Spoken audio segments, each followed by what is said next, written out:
Hello everybody, I am Tom and you are watching me play Warframe. Today we're going to go over my Rhino build. This is my Rhino Prime. He's thick. First things first, we'll go over the abilities. Firstly, we have his passive. You emit a shockwave dealing 100 damage from when landing from a great height.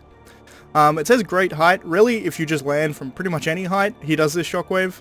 I find it kind of annoying because it's like really loud and it does this big boom when you land. But I mean, it is strictly speaking a good ability. Then first ability you have is Rhino Charge. You essentially just go in a straight line, straight through enemies and knock them all down and do a bunch of damage. You see down that bottom, Ironclad Charge. That's one of the mods I have installed. It's an augment mod. We'll go into that a bit later. But as you can see here at base, it does like 1300 puncture damage. And, you know, it's alright. It's not super amazing by itself, but it does have some synergies with the mods I have on. Next we have Iron Skin. It's really kind of Rhino's, like, signature ability. He gives himself like a shell of armor, and any damage that you take will be absorbed by that armor first until it's all gone, and then you'll start taking shield or health damage. You can see there, by default, it is 6,334 ferrite armor. The time invulnerable there, where it says 3 seconds, essentially, if you take damage while that invulnerability time is up, you'll increase the amount of armor you have. So it scales to higher level stuff. Next up we have Raw. You grant all nearby Warframes, including yourself, increased damage for a short duration. As you can see here, we do about double damage. It's 102.5% extra damage for about 39 seconds. And that lasts for about like a 30-meter radius, so you get... If you're in most maps, you're going to get most of your teammates by doing a Raw with this kind of range. Then we have Rhino Stomp. He does a big ground pound on the ground, and it pushes all the enemies and suspends them in the air. It also does some damage off the bat, so you can see there it does 1600 blast damage. So for low level stuff you can just like wipe the map using this, but for the most part it's made for like a control, so you can hold things in the air. And when they're in the air they're fully susceptible to damage, so you can just kill them while they're floating there uselessly.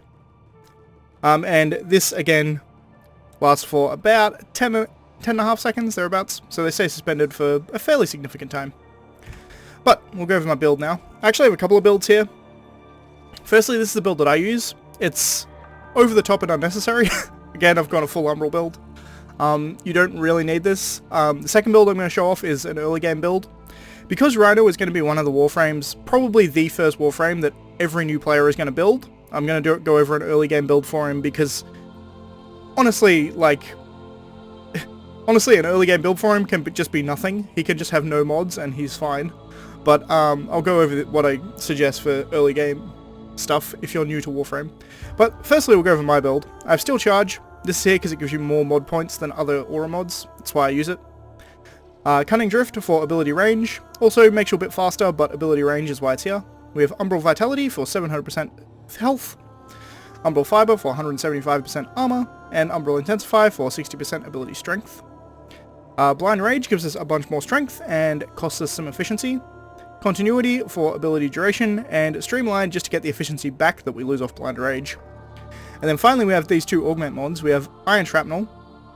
This allows you to recast your Iron Skin essentially. You hit Iron Skin again and it does an explosion, and all the armor that you have gets converted into a damage explosion outwards. However, the main part that makes this good is the fact that if you're pretty low on armor, you can get rid of it and recast it so that you have up to your max armor again, so you don't die against very high level enemies.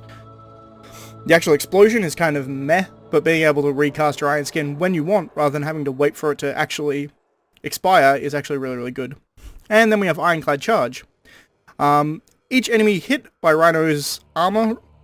each enemy hit by Rhino's charge will increase his armor by 50% for 10 seconds. This is really, really good because it combos with Iron Skin, and the more armor you have at base when you cast Iron Skin, the more armor you'll have when Iron Skin finishes. So you do your charge to a bunch of enemies, then you cast your Iron Skin, you have a hell of a lot of armor. And that's pretty much it. This is the build I'm going to show off, but I'll show over the early game stuff. Again here, most of this stuff, like, I don't expect you to have all of this and be able to do this build, but this is just something to do if you have any of these mods, just chuck them in because they're all going to be helpful. Steel Charge, again, it's here just because it gives you a lot of mod points, and I have the right aura for it, like the right polarity for it. Mobilize is a fairly easy mod to get early game. I say fairly easy, it's kind of a rare drop, but you can get it very early. And it just makes you faster, which is good on all Warframes essentially. The faster you go, the easier it is to get through missions. Vitality for health. Again, whatever rank you can get this to, because getting it to max rank with the Endo is quite difficult if you're early on in the game, but just extra health is always good. Steel Fiber is very, very good on Rhino. Extra armor, really, really good. As I said, the iron skin that he has, it bases it off whatever his base armor is. So if you want like a lot of armor on your iron skin, you have to have a lot of base armor for that to scale off. Orca Message, you can get this off the Plains of Eidolon fairly easily, and that's just adds some ability duration. It's always nice. Orca Secrets, same thing. It's a bit rarer, but you can get it on the Plains of Eidolon fairly easily to get some ability strength. Intensify, if you get any... You have to be a bit later to get Intensify, but you can get it off certain rewards, as well as getting it out of crates in the Void. So if you get up to the Void missions, you can probably farm one of these pretty easily. Same with Continuity and Streamline. Again, ability duration, ability efficiency, they're all really, really good. And Stretch, ability range, you can get this for lots of places, but you can get this from the Plains of Eidolon as well, I believe. So there's a lot of this stuff you can actually get from the Plains of Eidolon fairly early on in the game. But this is kind of just all staple stuff. Anything that builds up any of his base stats are fine. But, as I said, honestly, no mods whatsoever, and Rhino can just clear pretty much the entirety of the star map without really any problems. But, for the actual test, I'll show off my main build, which is this one here. It's worth noting that this build here is heavily dependent on Xenoric, to the point of almost requiring it. But we can go in here, excuse me, and we can do my 145 test. Simulate this, go up to a bunch of enemies, charge through them, do Iron Skin.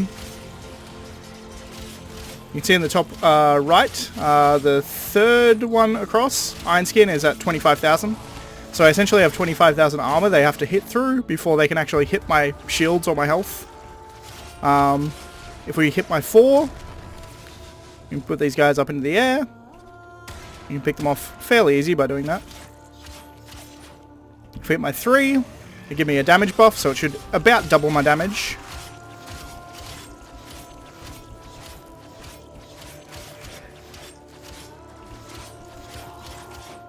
Oh, there's still a healer alive. That's why everything's not dying.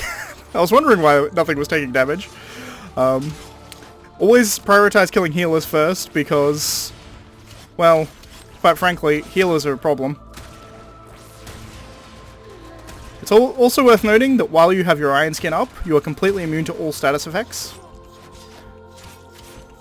which makes things fairly easy.